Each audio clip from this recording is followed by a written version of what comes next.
Amado hermano y amada hermana, incline su rostro. Vamos a orar antes de empezar.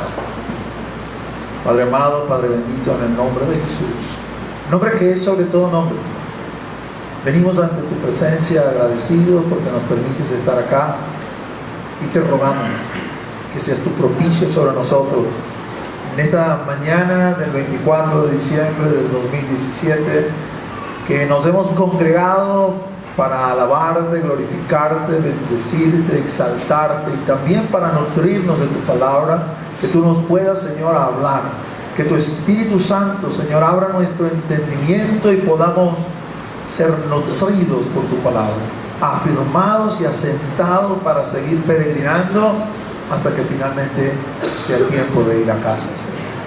Te ruego, Padre, que tú te lleves toda distracción. Te ruego, mi Dios, Señor, que reprendas al maligno. Te ruego, mi Dios, Señor, que sujetes, Señor, los aires y que nos des esa templanza por medio de tu Espíritu para decirle a nuestra alma: aquíétate, alma mía. Y podamos, Señor, estar atentos a lo que tú quieres hacer en la mañana de hoy, para que tu nombre sea exaltado y nuestras vidas sean bendecidas. Oramos en ese santo nombre, en el nombre de Jesús de Nazaret. Amén y amén.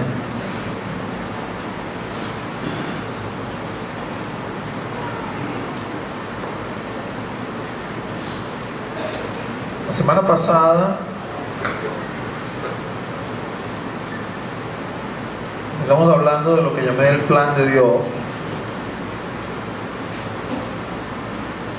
Me gustaría, visto pues de ser hoy, no sé, tradicionalmente la noche de Navidad, continuar hablando acerca de este plan y relacionándolo obviamente con este día.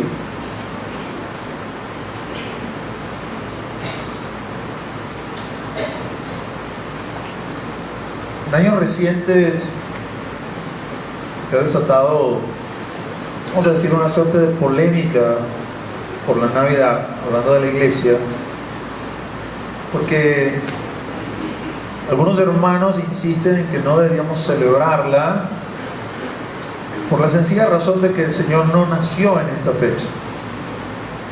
Y quizás los argumentos que presentan puedan tener razón, un poco combatiendo lo que es la tradición. Sin embargo, algunos de nosotros, pastores, líderes, teólogos, pensamos que, vamos a decir que con el riesgo que representa el hecho de ser maestro y diciendo la palabra, que si alguno enseñare a obedecer, a no obedecer mandamientos muy pequeños, también muy pequeño será llamado en el reino de los cielos, porque finalmente todo tiene importancia delante de Dios, pero no hay como decir un mandamiento acerca de celebrar o no celebrar la natividad de Cristo. Hemos estimado que son elementos como de menor monta para que la iglesia entre en pugna por este tipo de cosas. Y por lo tanto no hemos sido quizás categóricos desde un púlpito para decirle a la gente no lo celebre, por lo menos lo que se refiere a la natividad del Señor.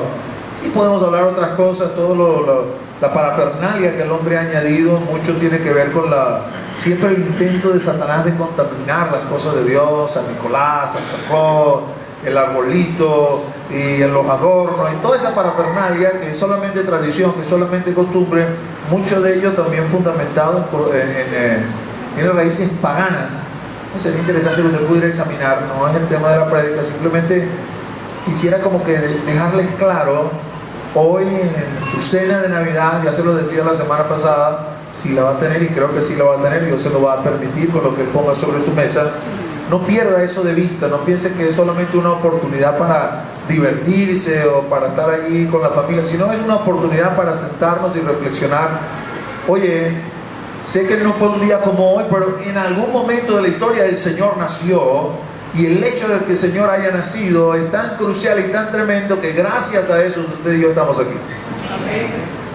La consumación del plan, si el Señor nace pero no muere en la condición que murió, de nada hubiese servido. Es decir, el punto cumbre del Señor no es su nacimiento, sino su muerte. Y gracias a su muerte y posterior resurrección, usted y yo estamos aquí. Pero no podía llegar a la muerte si no nacía primero. Por lo tanto, no es como que descabellado decir, oye, sí, en algún momento nació y es un buen tiempo para reflexionar acerca de eso. Solo por motivo de incrementar su conocimiento, es muy probable que el Señor haya nacido sobre la época de septiembre, octubre. Eso es considerando las condiciones climáticas de Israel. Israel actualmente se encuentra en invierno. Tiempo de invierno, es muy improbable que los pastores estuviesen en el campo con sus ovejas. Y sabemos por el relato del Evangelio que eso era así. Los pastores estaban en el campo cuando vino la anunciación del cielo. Por lo tanto, es más probable que sobre esa fecha de septiembre o octubre es cuando el Señor haya nacido. Pero finalmente no es, digamos, materia de mucha discusión, más allá del evento de que sí, que nació y que eso era parte del plan de Dios, ¿no? Quisiera darte algunas generalidades del plan de Dios. El plan de Dios, amado, es realmente maravilloso, es fascinante. Para nosotros que hemos alcanzado los postreros tiempos y que podemos voltearnos y ver en retrospectiva, oye, nos asombramos. Quedamos como el salmista en el Salmo 139. Oye, este pensamiento es demasiado maravilloso para mí. Los profetas que profetizaron no podían verlo en retrospectiva, no había sucedido, lo veían hacia adelante y no comprendían. Dice la Escritura que ellos indagaban diligentemente en la palabra para ver acerca de qué persona indicaba las profecías que habían venido. Entendían que era el Mesías, pero no lograban identificar quién es.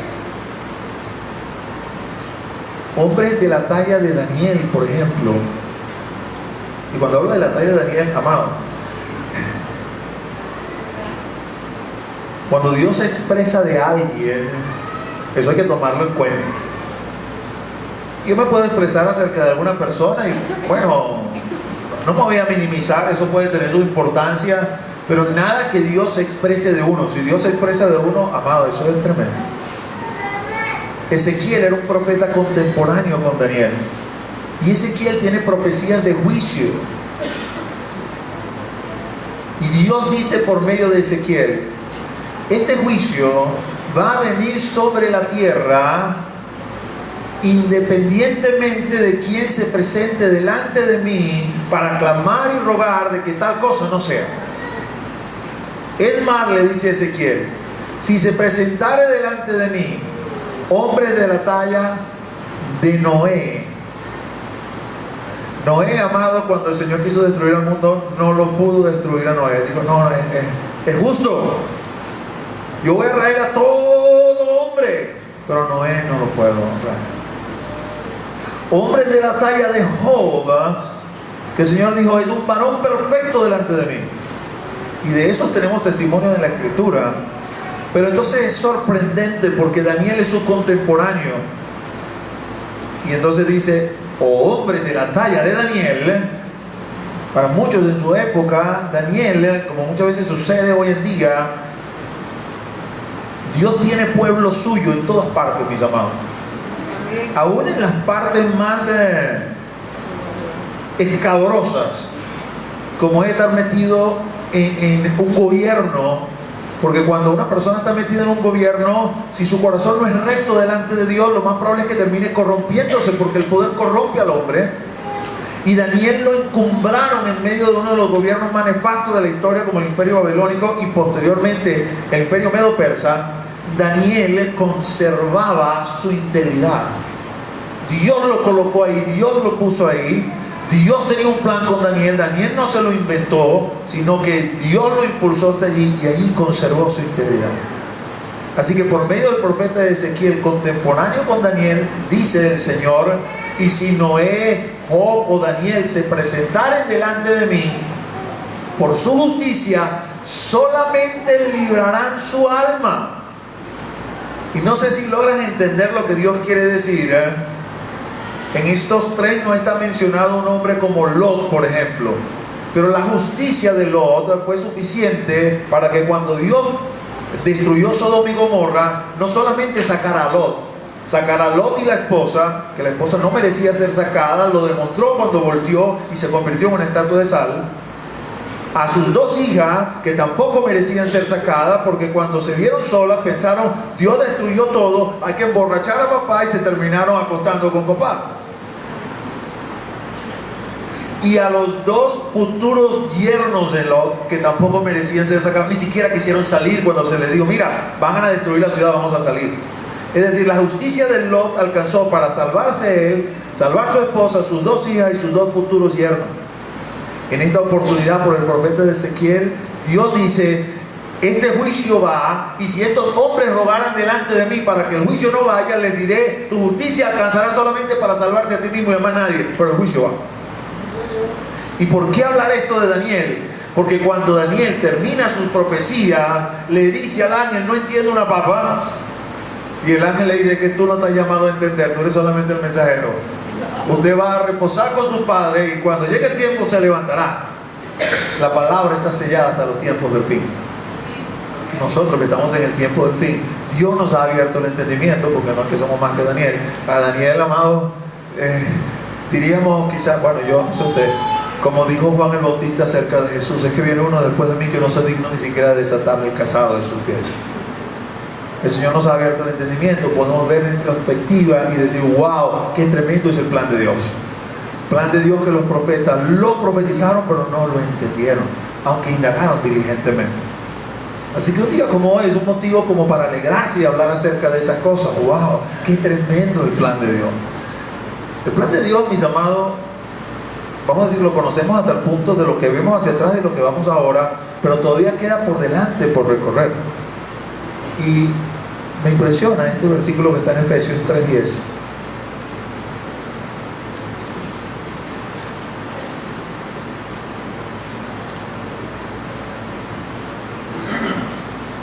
Pablo le está hablando a los hermanos de Éfeso y les está diciendo que Dios le ha dado a él la comisión de dar a conocer el plan de Dios, los misterios de Dios escondidos desde los siglos.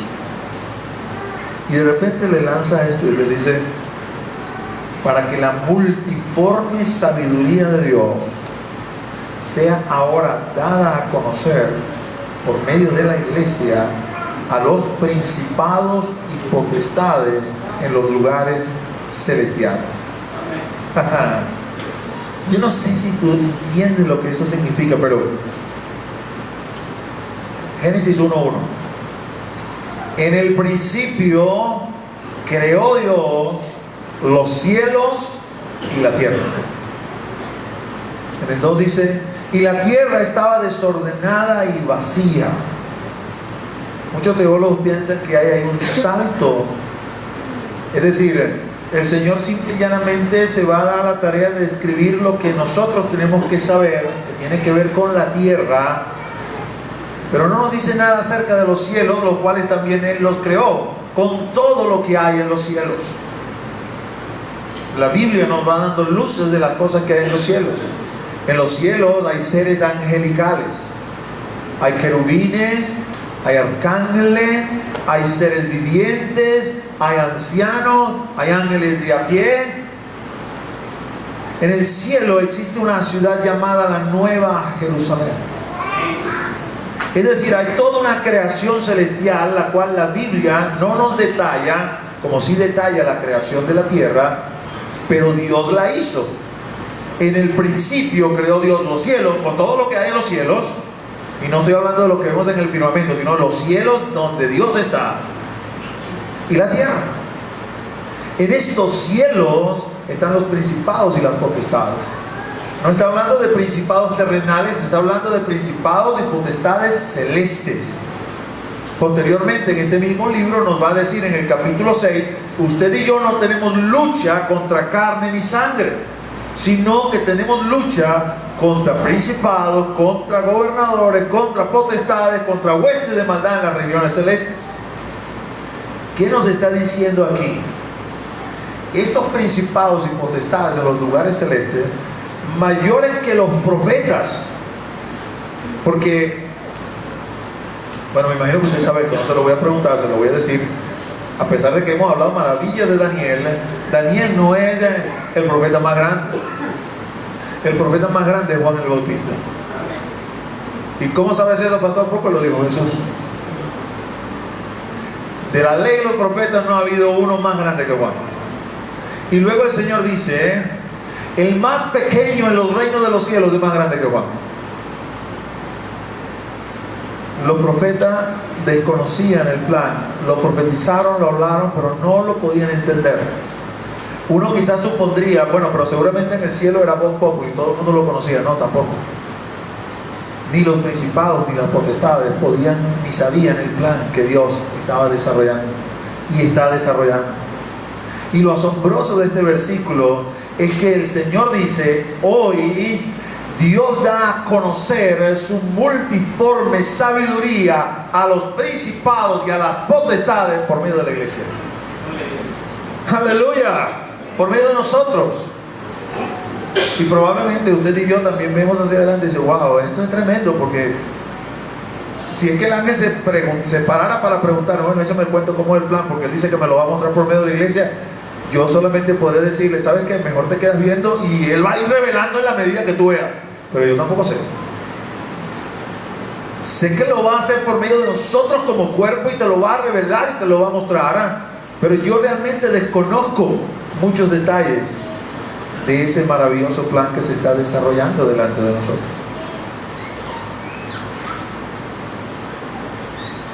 Dios es maravilloso, mis amados. Dios es maravilloso. Es algo que no podemos explicar, pero es maravilloso. Cuando manda a hacer el tabernáculo, le dice a Moisés, va a hacer un tabernáculo, Moisés. Es decir, una tienda, pues una tienda de campaña. Y esa tienda de campaña va a ser el sitio de encuentro entre tú y yo. Va a tener dos espacios.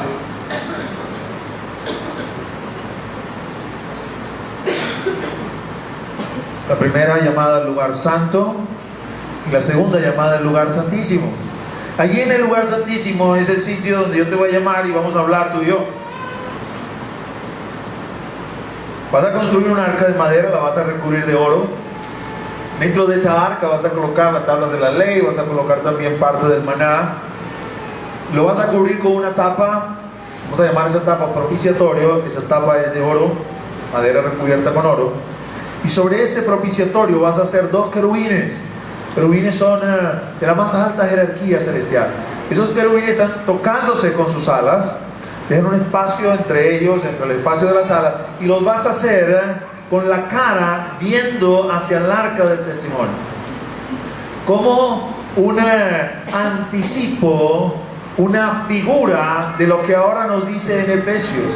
Los ángeles diligentes miran lo que Dios está haciendo y lo está mostrando a través de su pueblo, porque al principio lo mostró a través de Israel y sigue mostrando cosas a través de Israel, porque el plan de Dios no está completo con ellos, pero en la actualidad lo hace a través de la iglesia. Y esos querubines en forma figurada contemplan a la iglesia, contemplan a la iglesia. Y me imagino que esta ya es mi imaginación, nada más que está en la escritura, que hablan entre ellos y se dicen unos a otros, oye, definitivamente nuestro Dios es maravilloso. No se ponga bravo, no piense que es con usted, piense que es conmigo, porque con eso que nos sirve, mira lo que está haciendo. Increíble, increíble, solamente Dios lo puede hacer.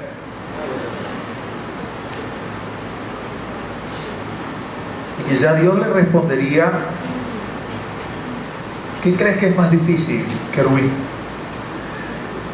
¿Hacer algo de la nada o hacer algo con el barro inservible para que ahora sí sirva? Y se quedarán quizás ponchados, porque bueno, creo que es tan difícil una cosa como la otra, ¿no?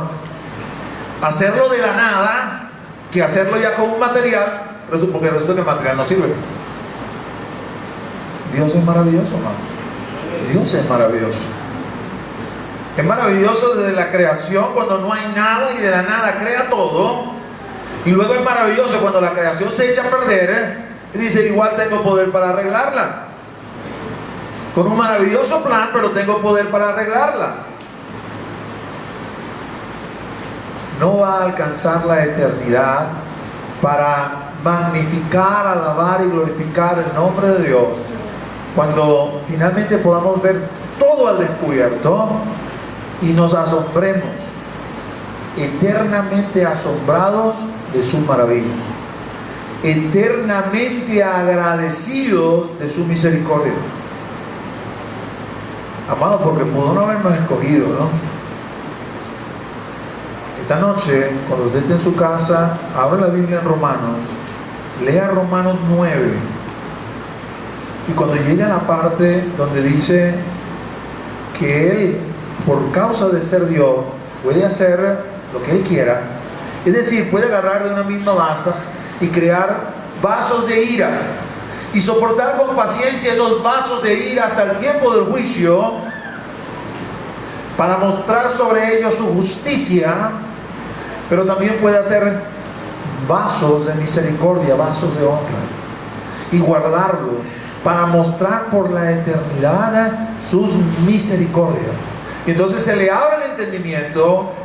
Wow, yo soy uno de esos vasos de misericordia, pero podía ser un vaso de ira, porque finalmente el barro no le dice al alfarero qué debo yo ser, sino que el alfarero lo escoge, y usted va a estar eternamente agradecido, eternamente agradecido. Dios es maravilloso, mis hermanos, y el plan de Dios es maravilloso. Fíjense, ponme la siguiente.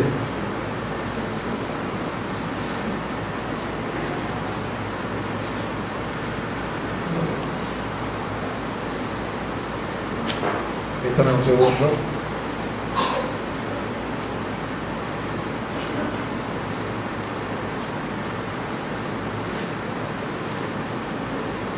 Vamos a comenzar aquí arriba con Dios. El plan comienza aquí. Dios tiene un plan elaborado. Va a crear cielos, va a crear tierra, todo un mundo espiritual y todo un mundo terrenal. Lo va a hacer perfecto, bueno, como Él hace todas las cosas.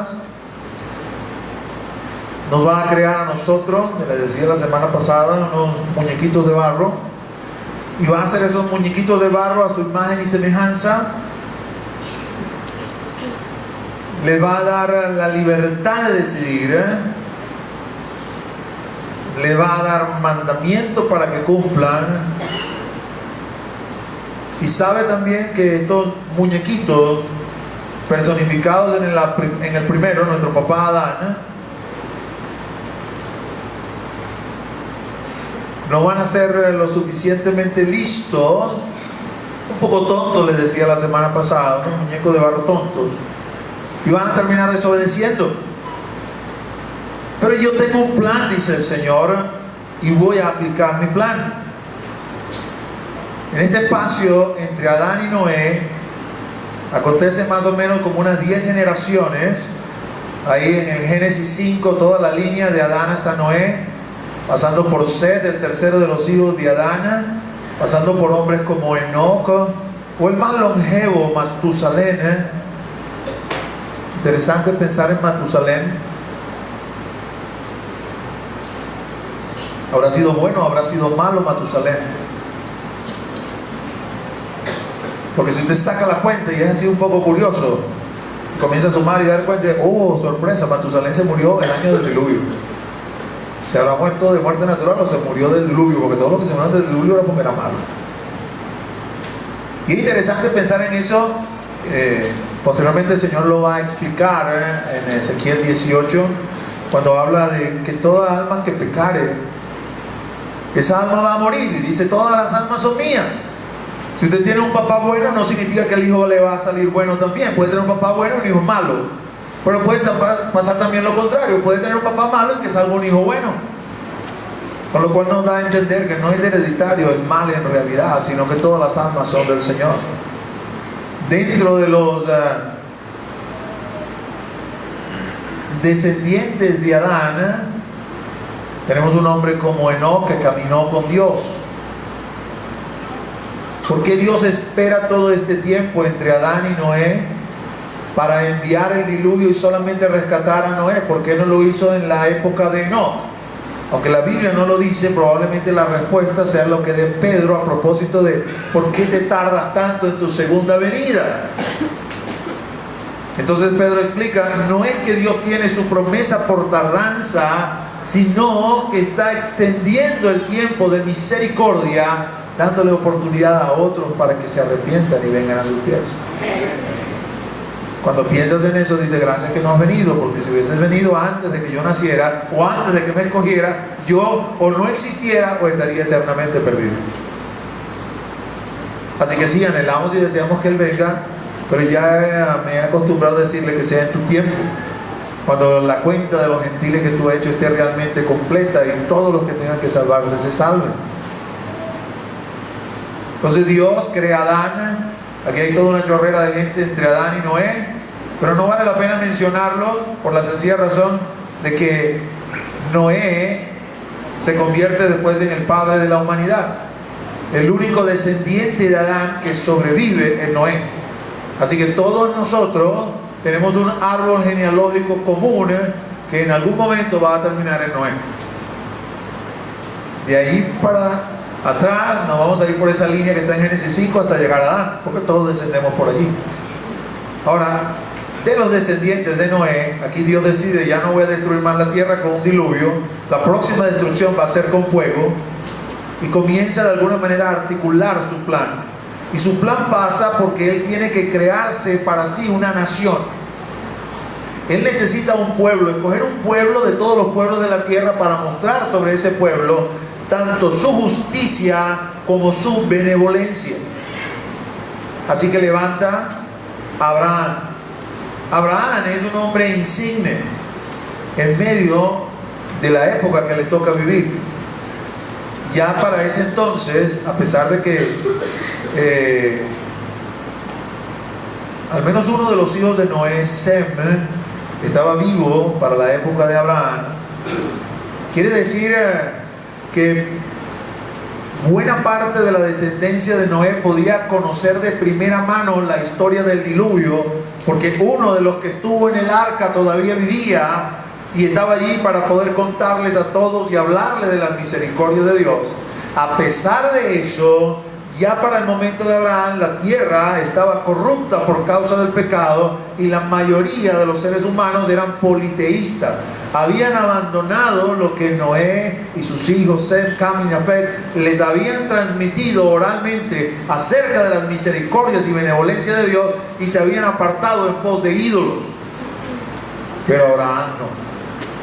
Abraham, a pesar de que nace en una ciudad llamada Ur, en la tierra de los caldeos, posteriormente Babilonia, hoy en día Irak, a pesar de que era la época, si usted recuerda sus estudios de historia universal, de los Sigurat y de esta gente que estudiaba las estrellas y todos los demás, y hacían estas suertes de pirámides que terminaban arriba como una suerte de terrazas que adornaban la zona de Mesopotamia, Abraham se mantenía fiel a sus principios y era un hombre monoteísta.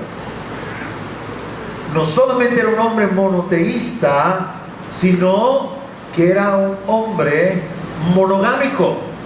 A pesar de que los hombres se habían corrompido y habían entrado en la poligamia y tenían muchas mujeres, Abraham tenía solamente a Sara, y esa era su única esposa. Y a este hombre Dios lo escoge para que sea el padre de la nación de Israel. Pero no solamente el padre de la nación de Israel, sino el padre también de la iglesia. Pablo nos va a explicar esto en el Nuevo Testamento cuando nos trae a colación el siguiente detalle. Nuestro padre Abraham fue declarado justo antes de la circuncisión. Fue declarado justo porque le creyó a Dios. Dios le dijo: ven, sal de tu tienda, mira las estrellas, cuéntalas si puedes, así va a ser tu descendencia. Cuando no tenía ni siquiera un hijo en Sara.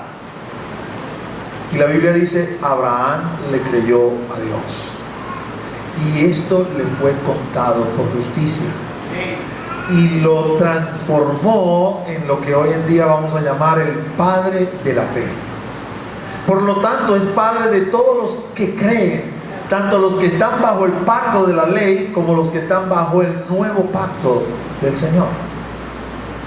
Por eso es que nosotros no debemos sorprendernos que cuando la Escritura dice en Zacarías 14 que Jehová regresa junto con sus santos, dentro de sus santos va a estar Abraham, y va a estar Isaac, y va a estar Jacob también, porque cada uno de ellos le demostró a Dios: no te estoy siguiendo bajo la ley, que no existía en su época, va a establecerse con Moisés, sino que te estoy siguiendo por fe, porque te creo.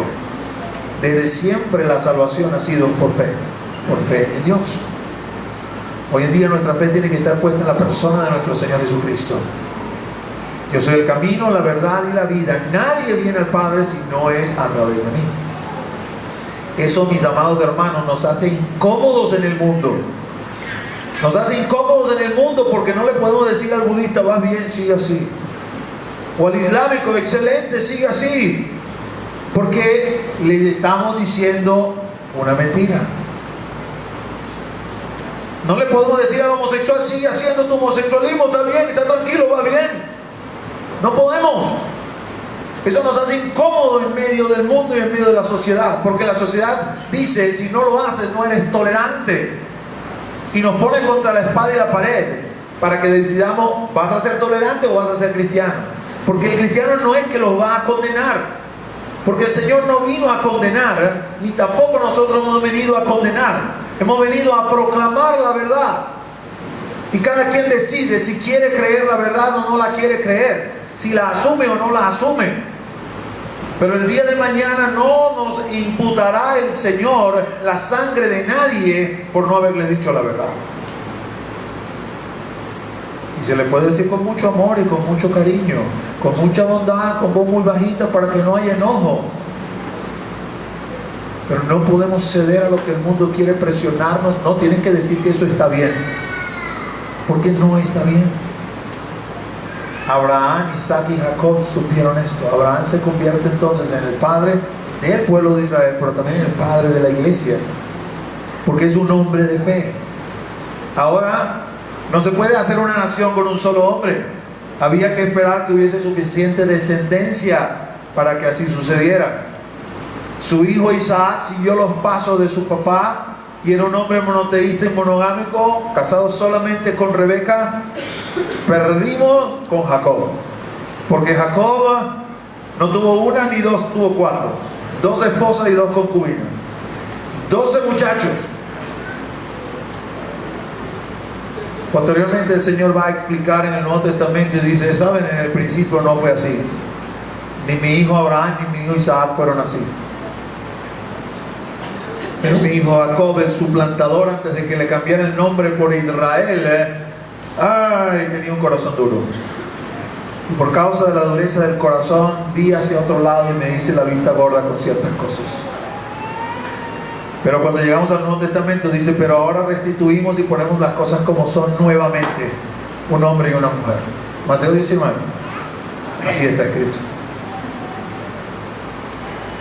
De estos 12 hijos de Jacob comienza a haber una nutrida descendencia.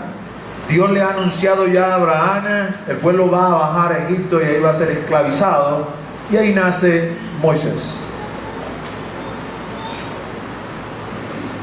En toda esta historia que le he ido narrando, un espectador que está pendiente de qué es lo que está sucediendo es uno de estos príncipes pero caído, que es Satanás, que el Señor lo reprenda.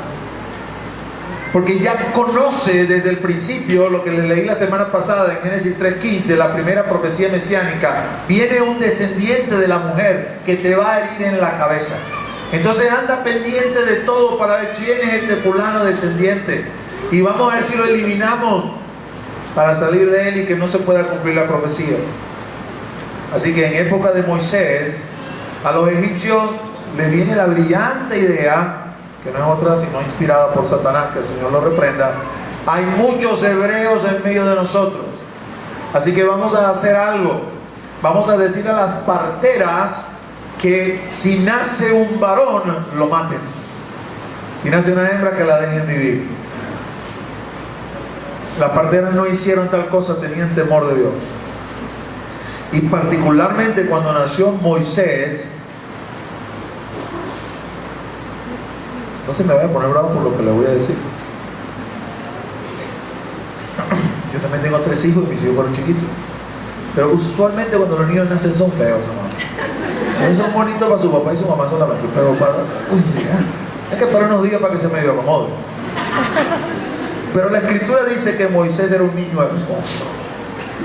Lo vieron y era hermoso. Había que conservarlo. Ese muchacho nació bien dotado.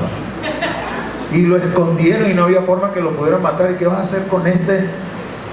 Y probablemente era, digamos, no podía pasarse por alto. Al cabo de 3 meses la mamá no consigue qué hacer y dice: bueno, Señor, yo lo voy a poner en tus manos. Lo meten en un canastillo y lo ponen a navegar sobre el Nilo.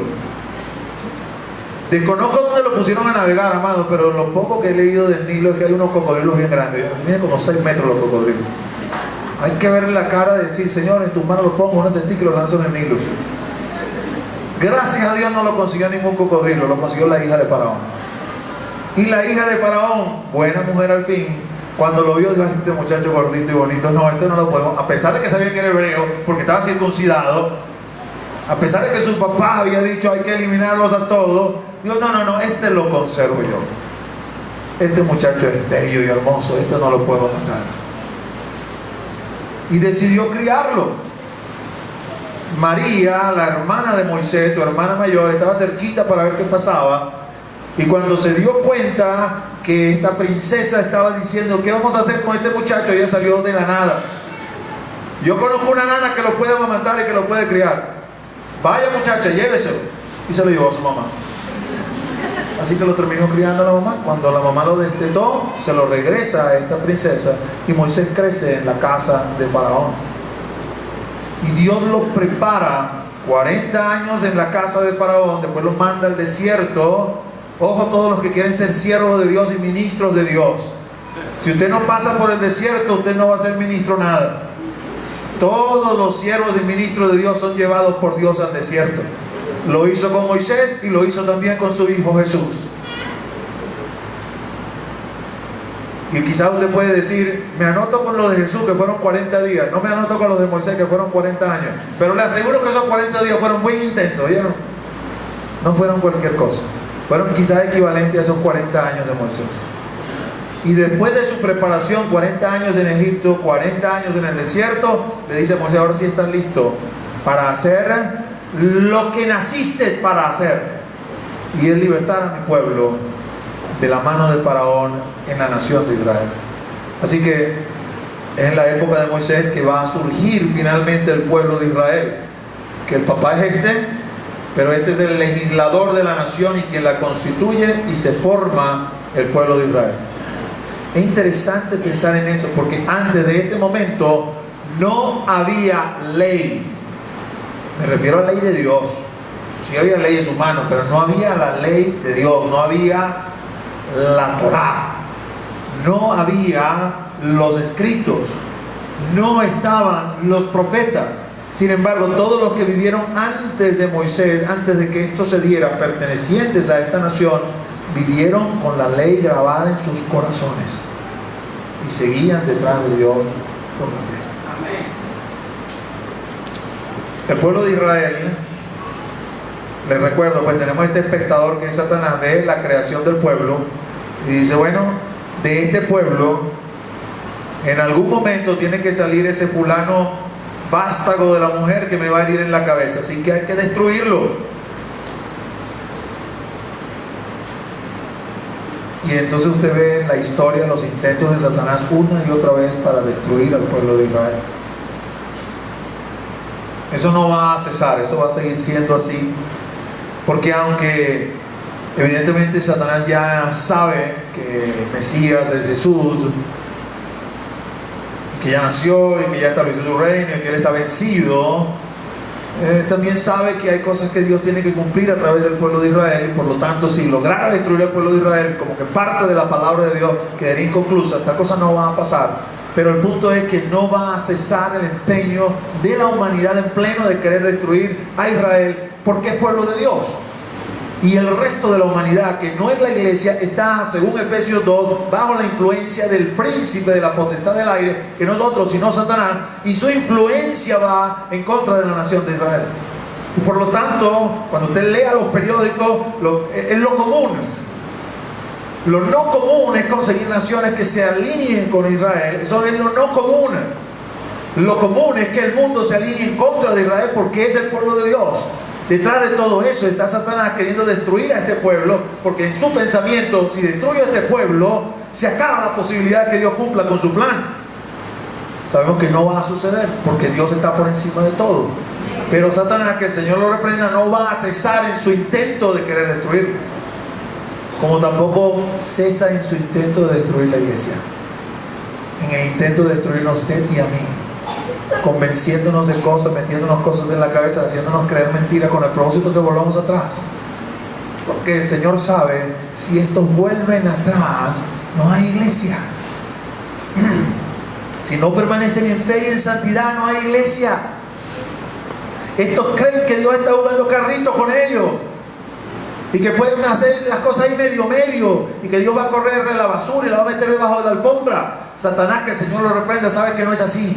Satanás sabe, el día que Dios haga eso, yo me puedo presentar delante de Él y decirle: a mí también me tienes que perdonar, porque te aplicaste toda tu justicia, la aplicaste conmigo, también tienes que aplicarlas con ellos. Y el Señor dice: sin santidad nadie verá mi rostro, y sin santidad no veremos su rostro, amado. Créame que es así. Así que de la misma manera como Satanás viene en contra del pueblo de Israel, viene en contra de la iglesia también, para que perdamos ese nivel de santidad y ese nivel de fe. Si perdemos ese nivel de santidad y de fe, usted puede seguir viniendo aquí a esta iglesia, puede seguir escuchando esta misma prédica, puede estar aquí en mi lugar haciendo este papel, o puedo ser yo mismo, pero si no hay santidad y no hay fe, no vamos para el baile, amados. Es tan sencillo como eso. Y quien está detrás de todo es Satanás, el Señor lo reprende. En el marco del plan de Dios, se requería que de la descendencia de Moisés naciera un David, porque la palabra profética es que Jesús viene a reinar, por lo tanto se necesitaba un rey. Moisés es el legislador, Abraham el padre de la fe, el padre de la nación. Moisés es el legislador, le entrega la ley al pueblo. David es el rey. Se necesita la existencia de David con el propósito de que Jesús pueda reclamar también un reino eterno que no caerá jamás. Y luego, dentro de la descendencia de David aparece Jesús, el Mesías, Yeshua, HaMashiach, de donde nace la iglesia, donde estamos hoy. Vayamos al día de hoy. Ya les di al principio mi discurso a propósito de que hoy no es exactamente el día, pero vamos a suponer que sí, que un día como hoy nació el Señor. La semana pasada le hablaba de ciertos detalles, como que la Virgen tenía que quedar embarazada y tenía que dar a luz. Hay otra profecía, es una profecía que está escrita en Miqueas, y Mateo la va a relatar, porque se presentan unos magos, después que el Señor nace, se presentan unos magos diciendo: ¿dónde nació el rey de los judíos? Y Herodes casi le da un yello cuando escucha eso. ¿What? ¿El rey de qué? Manda a llamar a todos los doctos en la palabra y le dice: dígame dónde nació. Y ellos le van a recitar la profecía de Miqueas. La profecía de Miqueas dice: y tú, Belén, de la tierra de Judá, no eres la más pequeña entre los príncipes de Judá, porque de ti saldrá un guiador que apacentará a mi pueblo Israel. Esto es interesantísimo, porque José y María viven en Nazaret. Y yo me imagino algo así en el cielo, ¿no? Me lo imagino solamente porque lo leo en el Antiguo Testamento. Otro profeta también llamado Micaías, por cierto. Micaías, perdón. En la época de Acab, Elías había profetizado acerca de Acab: Acab, tú vas a caer en Ramot de Galaad. Así que Acab le huía a Ramot de Galaad.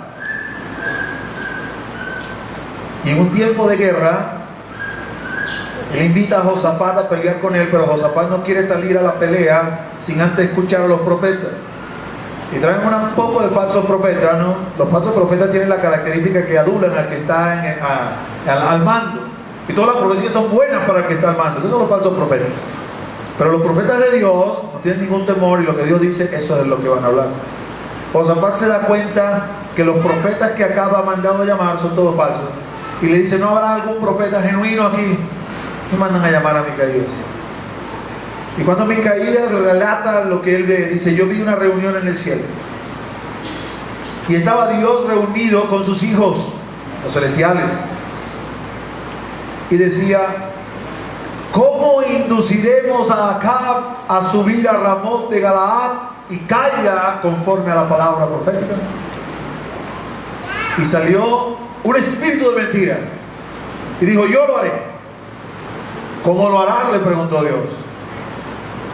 Yo seré espíritu de mentira en la boca de sus profetas e induciré a Acab para que suba a Ramot de Galaad. Y Dios le dijo, anda y ciertamente lo lograrás. Gracias a esa palabra profética, él decidió salir a la batalla. Con todo, tomó sus previsiones. No se puso de rey. Le dijo a Josafat, ponte tú la ropa mía. Y él se puso una ropa de soldado de a pie. Los sirios tenían orden, busquen al rey y mátenlo.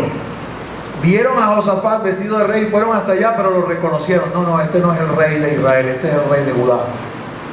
Y no podían conseguir acá por ninguna parte. Pero como Dios es Dios, un arquero disparó una flecha a la aventura, y la aventura entró por una abertura del coselete que tenía puesto Acab. Y así murió Acab en Ramot de Galaad. Así que me imagino una reunión arriba. ¿Cómo haremos para que José y María vayan a Belén? Y yo lo haré, salió algún espíritu. ¿Cómo lo vas a hacer? Y yo alumbraré al emperador Augusto y que le venga la idea de hacer un censo, para que todos tengan que bajar a donde son. Anda y ciertamente lo lograrás. Así que estando María embarazada, ya casi a punto de dar a luz, salió la orden del emperador: todo el mundo a su lugar de origen, porque van a ser empadronados. ¿Y de dónde eran ellos? De Belén.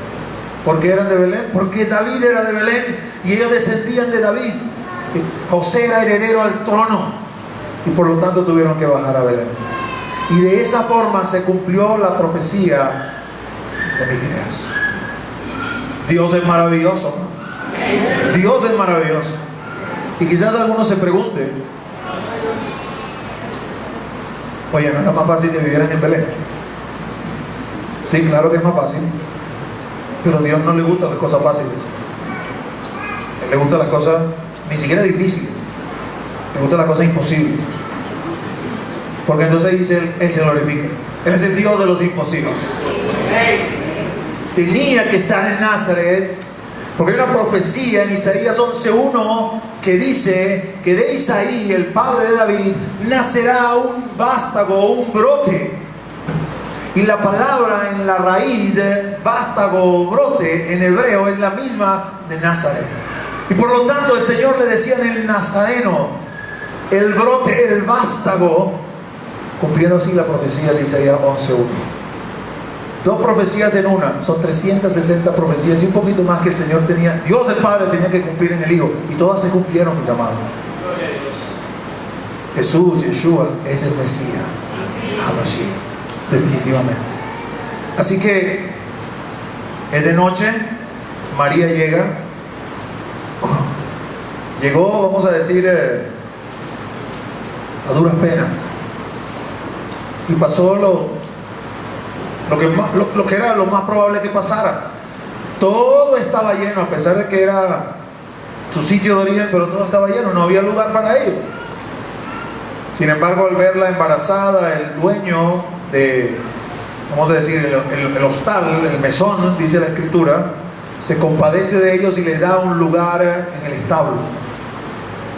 Y allí en el establo, en el sitio más insalubre, en el sitio más humilde, en el sitio menos pensado, nace no solamente el rey de Israel, el rey de la humanidad. Y viene al mundo el Mesías, anhelado y esperado. Esos aplausos para Él deben reflejar nuestro gozo, mis amados. Si Él no hubiese nacido, aún en esas condiciones tan paupérrimas, nosotros no estuviéramos aquí. Pero desde la perspectiva del cielo, era un día de gozo. Oh, sí, Señor, era un día de gozo. Porque por lo menos Gabriel sabía el asunto. Porque Gabriel fue el que habló con María. Y a lo mejor no estuvo allí cuando el Espíritu de Dios la cubrió. Pero cuando le comenzó a ver la barriga, ¡oh, Espíritu Santo, lo hiciste! ¡Oh, sí! Y seguramente Gabriel estaría pendiente todos los días, hasta que llegó el gran día. El niño va a nacer. Y tenía que ser así, un niño. Y vamos a ver una profecía con respecto a eso en un momento.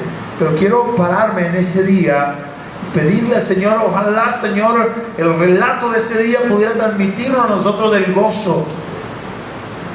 Hablo con algunos y algunos están tristes. Iglesia, me parece que es terrible porque es la iglesia, porque si fuera alguien del mundo lo puedo entender. Ay, qué mala suerte, el 24 cayó día domingo y el día feriado. ¿Por qué no cayó un día de semana para no trabajar? Mándale, ¿cómo va a estar pensando eso acerca del 24? Si se supone que es el día de la natividad, ¿qué importa el día que caiga?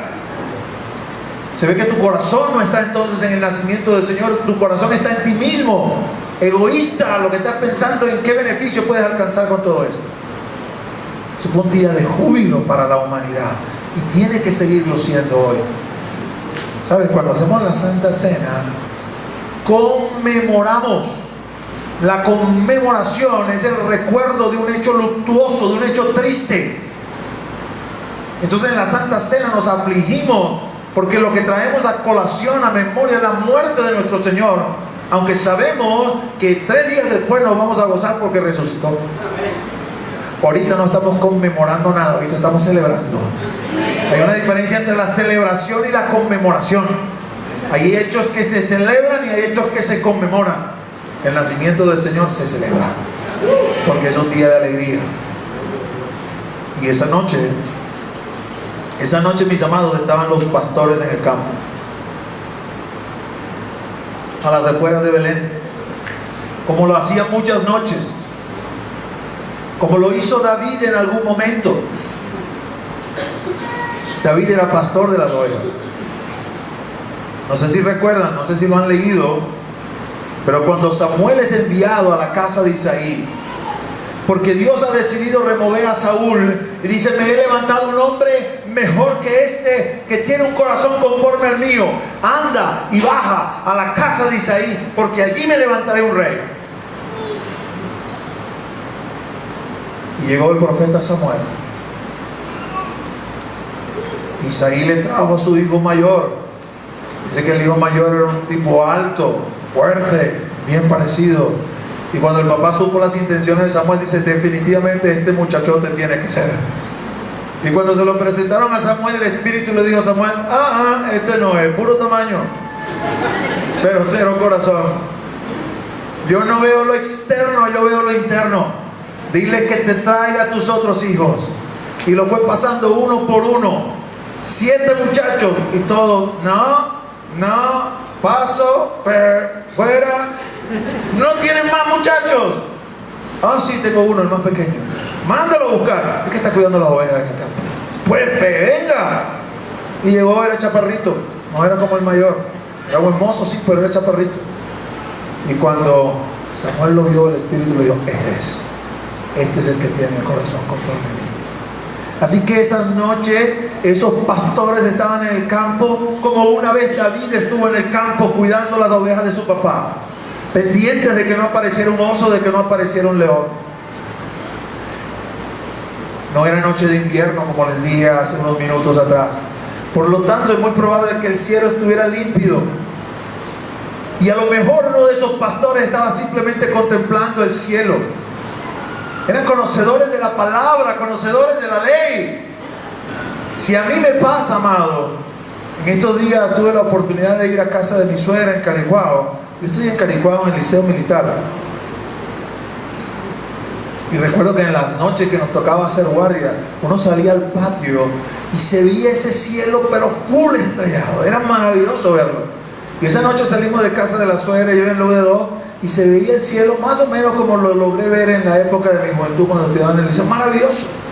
Y no puedo evitar, ahora que soy cristiano y cuando veo un cielo así, recordar el Salmo 19. ¿No lo habrán recordado quizás esos pastores en el campo?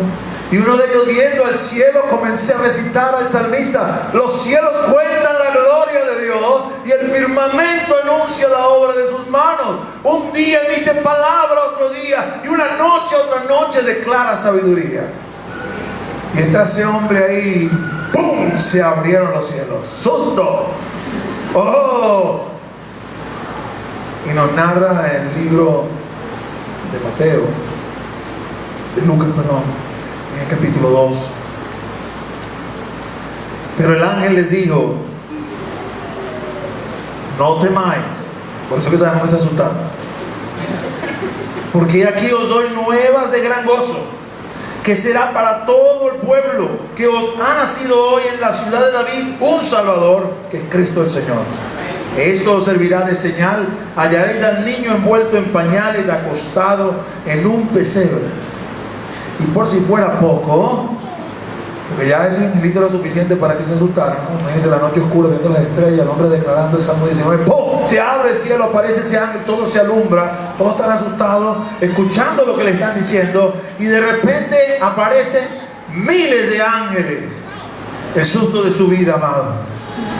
Oh, ellos sabían la historia. 2 angelitos suficientes para destruir Sodoma y Gomorra. Esta miríada de ángeles, ¿qué pueden hacer? Si con uno nos asustamos, con esto estamos definitivamente aterrados. Y repentinamente apareció con el ángel una multitud de las huestes celestiales que alababan a Dios y decían: gloria a Dios en las alturas, y en la tierra paz, buena voluntad para con los hombres. Amados, esto fue tan tremendo que se vieron unos a otros y dijeron: ¿saben qué? Las ovejas se quedan aquí, nosotros vamos a ver qué fue lo que pasó. Y se fueron y dejaron el ganado ahí, dejaron las ovejas allí. Y en efecto consiguieron al niño en el pesebre, como el ángel lo había anunciado.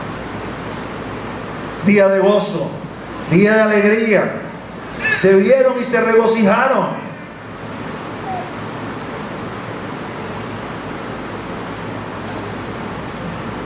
Me encanta eso de Dios. Él prende a los sabios en su astucia. Los hombres engreídos que se creen gran cosota, Dios los pasa a un lado. ¿Por qué no se le apareció a los profetas de la época? ¿Por qué no se le apareció al sumo sacerdote de la época? ¿Por qué no se le apareció al rey? No, a unos pastores simples, sencillos, con un conocimiento básico de las cosas de Dios. A ellos es que se les aparece.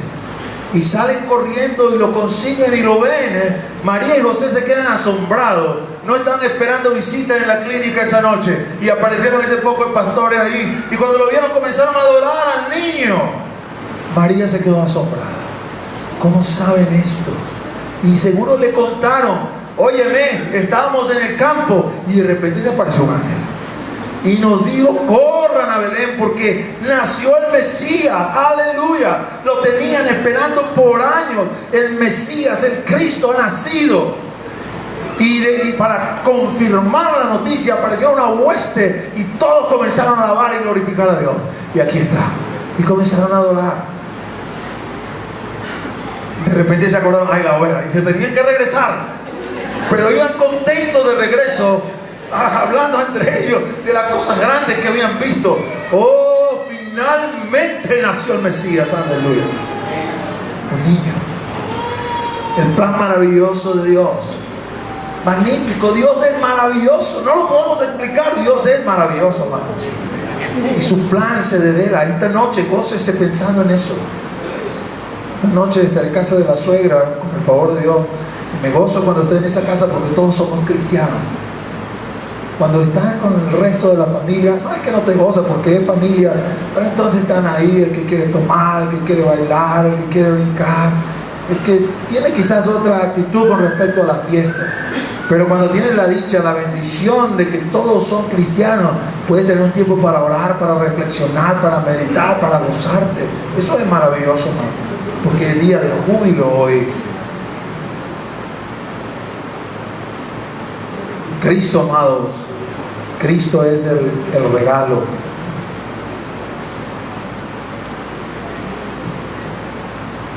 Regrésate a una lámina para leer. Esta es la profecía de Isaías 9:6. Porque un niño nos es nacido, hijo nos es dado, y el principado sobre su hombro, y se llamará su nombre admirable, consejero, Dios fuerte, Padre eterno, príncipe de paz. Este niño se convirtió en el regalo de Dios para la humanidad. ¿Pasa dos láminas? El Salmo 68 dice: subiste a lo alto, cautivaste la cautividad, tomaste dones para los hombres y también para los rebeldes, para que habite entre ellos Dios. Bendito el Señor, cada día nos colma de beneficio el Dios de nuestra salvación. Este versículo lo va a citar Pablo en el libro de Efesios para hablar de los dones que Jesús ha dado a los hombres en la persona de sus ministros. Pero el regalo de Dios para la humanidad es Cristo Jesús. Es Cristo Jesús, amados. Oye, me faltan quizás palabras para explicarte y decirte: sin Jesús tú y yo estaríamos perdidos. Perdidos, amados. Levante la mano aquí si hay en medio de nosotros algún judío. Ninguno. Cuando Dios seleccionó para sí el pueblo de Israel, conocido hoy en día por el pueblo judío, como que si todos descendieran de Judá, aunque no todos descienden de Judá. El pueblo hebreo sería lo más adecuado decirle descendiente de Abraham. Abraham era Abraham el hebreo. El descendiente de él, los descendientes de él serían el pueblo hebreo. Él escogió para sí ese pueblo y desechó a los demás. Tan sencillo como eso. Si Dios no hubiese enviado a Jesús, usted y yo estaríamos entre esos demás pueblos. Cristo es la esperanza de la humanidad. Cristo es buenas nuevas, nuevas de gran gozo, no solamente para el pueblo de Israel que estaba esperando el Mesías, para nosotros también. Cristo Jesús es lo mejor que le pudo haber pasado al hombre. ¡Aleluya! Se terminó la era del pecado, se terminó la era de la iniquidad, se terminó la era de no tener esperanza, se terminó la era de no tener paz con Dios. En este niño Dios nos llamaba: aquí seréis reconciliados, aquí tendréis paz conmigo, aquí volveremos a como estábamos al principio. Oh, amados, es motivo de gozarse y de alegrarse. Enséñele a su niño, en lugar de pedirle al niño Jesús, enséñele a darle al niño Jesús. Enséñele que ya no es niño, que hoy está resucitado y que está sentado a la diestra del Padre Todopoderoso, que es nuestro sumo sacerdote, que intercede por nosotros de día y de noche. Enséñele a su niño. Estos son tradiciones. Busque ahí la manera de mantenerlas sin necesidad de decir una mentira. Pero háblele a propósito del plan de Dios en su totalidad. Y este niño va a volver. Solo que ya no como un niño, sino como un hombre. Un hombre que viene a reclamar el trono de David su padre. Un hombre que viene en un caballo blanco con vestiduras blancas, que en su muslo tiene grabado allí: Rey de Reyes y Señor de Señores. Y viene junto con sus santos y viene junto con la iglesia. Ese es. Y por lo tanto, que los músicos lo pueden pasar, quisiera preguntarte en torno a ese gran regalo que Él nos ha dado.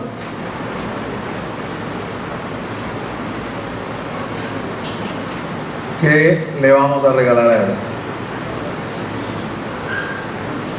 ¿Qué espera el Señor de nosotros? Juan 14.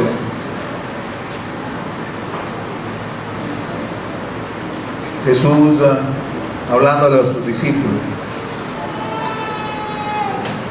Respondió Jesús y le dijo: el que me ama, mi palabra guardará, y mi Padre le amará, y vendremos a Él y haremos morada con Él. El que no me ama, no guarda mis palabras, y la palabra que habéis oído no es mía, sino del Padre que me envió. Es decir, mis amados, lo que el Señor espera de nosotros es que le hagamos caso. Los que somos padres, en algún momento nuestros hijos queriendo agasajarnos, papá, no sé, tu cumpleaños, lo que sea, ¿qué quieres que te regale, papá? Hijo, no me regales nada, solamente haz caso. Si tú haces caso, ese es el mejor regalo, hijo. Si eres obediente, ese es el mejor regalo que me puedes dar. No me interesan las cosas materiales, hijo, lo que me interesa es que me hagas caso. Si tú me haces caso, yo soy feliz. Nuestro Padre nos está diciendo lo mismo. ¿Qué espero yo de ustedes, hijos míos? Que seamos obedientes, que le hagamos caso, que le obedezcamos, desde lo más grande hasta lo más chico, que le obedezcamos. Hay áreas quizás de las cuales batallas.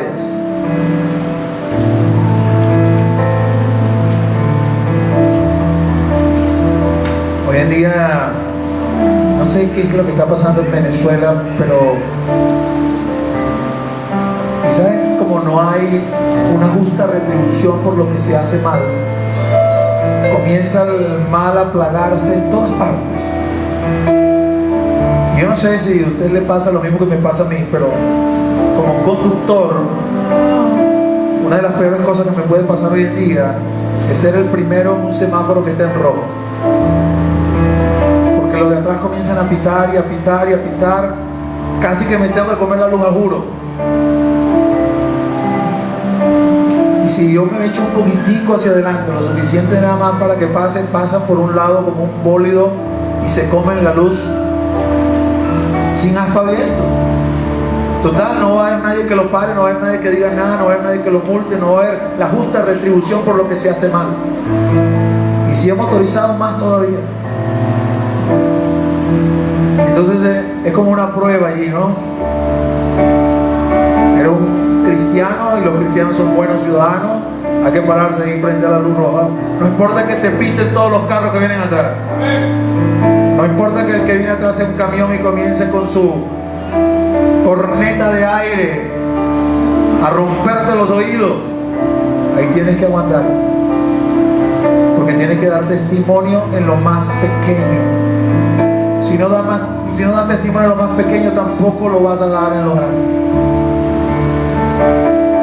Es resistir la presión de lo que hemos llamado la viveza criolla.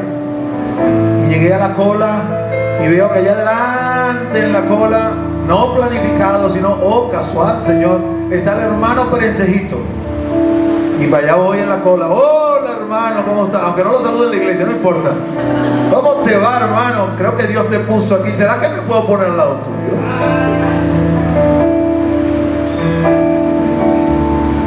No logramos ver cómo las pequeñas cosas corrompen lo grande. Las zorras pequeñas echan a perder el sembrado, dice la Escritura. ¿Qué quiere el Señor? Hazme caso. Hazme caso. Obedéceme. Hazme caso. Obedéceme. Antes que sea demasiado tarde.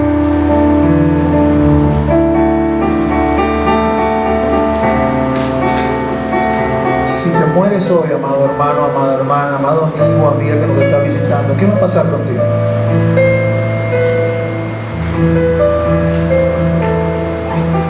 ¿Qué va a pasar contigo? No me respondas a mí, porque yo sé lo que me va a responder a mí. Me voy al cielo, ¿ves? Es una respuesta que ya tenemos preparada. Pregúntate eso a solas en tu casa. Si me muero hoy, ¿qué va a pasar? Amado, no hay nada más fácil que morirse. Basta que el Señor nos llame y se acabó. pasado 3 años, 2 años y tanto, de que uno de mis hermanos más queridos, hermano en Cristo más querido, partió con el Señor. Tenía 62 años. Y el día anterior había estado hablando con un hermano y le decía: yo le pido al Señor que cuando decida llevarme, que no me enferme, que sea una muerte así ya y me lleve. Y al día siguiente le dio un infarto fulminante y se acabó su vida con 62 años, dejando una niña pequeña huérfana, dejando una esposa joven viuda. No hay nada más fácil que morirse. ¿Estás obedeciendo al Señor? ¿Estás en paz con el Señor? Si se escudriña tu vida delante de Dios, tú puedes decir: tranquilo, llévame ahorita, estoy en paz contigo. De seguro va a haber cosas que estamos fallando, no somos perfectos. Eso lo hace Dios para mantenernos humildes, ¿no? Porque los que se creen perfectos se creen la tapa del frasco. Sus corazones se vuelven soberbios. Y Dios dice que Él rechaza a los soberbios. Cuando sabes que tienes tu patica coja, te mantienes siempre humilde, sencillo, con corazón contrito y humillado, porque sabes que si no permanezco aquí en fe, estoy raspado. Pero no estoy hablando de quizás ese elemento cojo que Dios deja allí como para mantenerte bajito, de esas cosas que sabes que tienes que hacer bien y no las haces bien porque no quieres.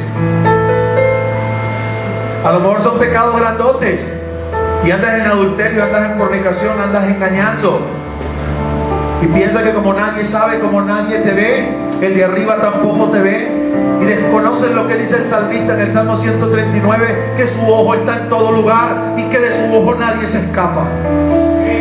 Que aunque te fueras al Seol, a las profundidades, o que subieras a las alturas más elevadas, aunque te metieras en las tinieblas, ahí está Él. Pero a lo mejor no son esas cosas grandes, son esas otras cosas pequeñas, pero que estás allí, que no te logras despegar de la computadora y dejar de ver lo que sabes que no tienes que ver. O que tienes ese problemita ahí en el trabajo que no dejas de corregir lo que tienes que corregir. Porque todo lo que Él nos demanda, yo te di el más grande regalo, te di la esperanza de la humanidad, te di la solución al pecado, la solución a la iniquidad, y lo único que espero de retorno de parte tuya es tu obediencia.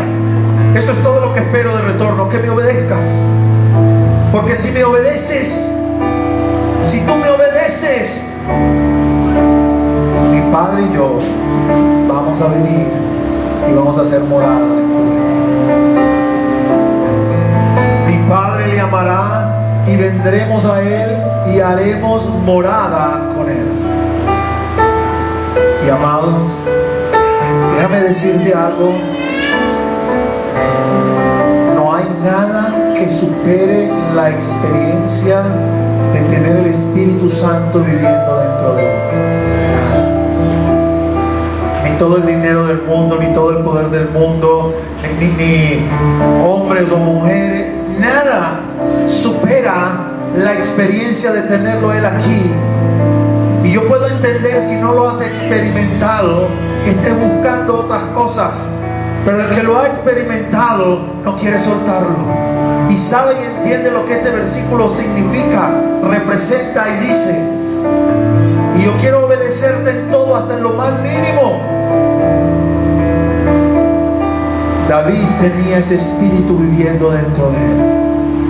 Y cuando se supo en pecado, cuando entendió lo que había hecho con Betsabé, cuando entendió lo que le había hecho Urías, en lugar de justificarse como Saúl, se postró delante de Natán y le dijo a Natán: yo he pecado. Y Natán le puso la mano encima y le dijo: tu pecado ha sido remitido. Pero en su agonía y en su sufrimiento escribió el Salmo 51. Y en el Salmo 51 hay un verso que dice al Señor: no quites tu Santo Espíritu dentro de mí, vuélveme el gozo de la salvación. Porque no hay nada mejor que servirle a Él y que vivir con Él y para Él. Yo te reto, si tú no lo has logrado sentir, no lo has logrado experimentar, yo te reto a que pongas tu vida a derecho, a que te presentes delante de Él y le digas: te quiero obedecer en todo, estoy dispuesto a darte todo, con tal de obtener esto a cambio. Y cuando lo tengas y lo vivas, porque solamente te lo puedo contar, vendrás a mi oficina y me dirás: ahora sí sé, ahora sí sé, ahora lo sentí, ahora lo tengo. Y no lo vas a querer dejar ir, vas a querer profundizar más y más y más y más en Él, porque habrás quedado prendado, enamorado, y no habrá poder, no habrá fama, no habrá popularidad, no habrá dinero, no habrá mujeres, no habrá hombres que te distraigan de tu camino, porque conseguiste la perla de gran precio. Amado hermano, amada hermana, obedécele, obedécele. Permite que Él te escudriñe, y en donde consiga algo, obedécele. No te vas a arrepentir, hermano, porque lo que viene es lo máximo. Ponte de pie, amado. Vamos a hacer una oración para terminar.